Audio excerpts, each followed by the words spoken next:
శ్రీమన్నారాయణ.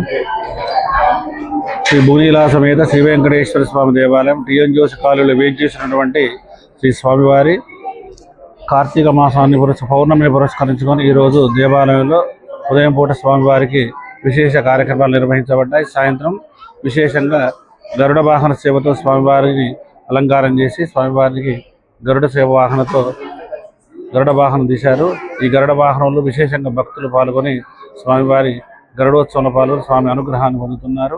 వివిధ కాలనీల నుంచి ఉదయం నుంచి పౌర్ణమిని పురస్కరించుకొని స్వామివారి దర్శనానికి అనేక విధాలుగా తరలి వస్తున్నారు.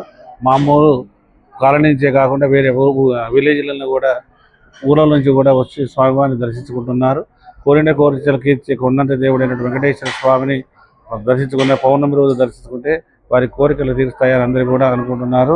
విజయవాడలో గత మొన్న 28వ బ్రహ్మోత్సవం నిర్వహించుకున్నాం. గత 30 సంవత్సరాలుగా దేవాలయానికి భక్తులు తరలి వస్తూ స్వామి అనుగ్రహాన్ని పొందుతున్నారు. జై శ్రీమన్నారాయణ. శ్రీమతే రామానుజాయ నమః.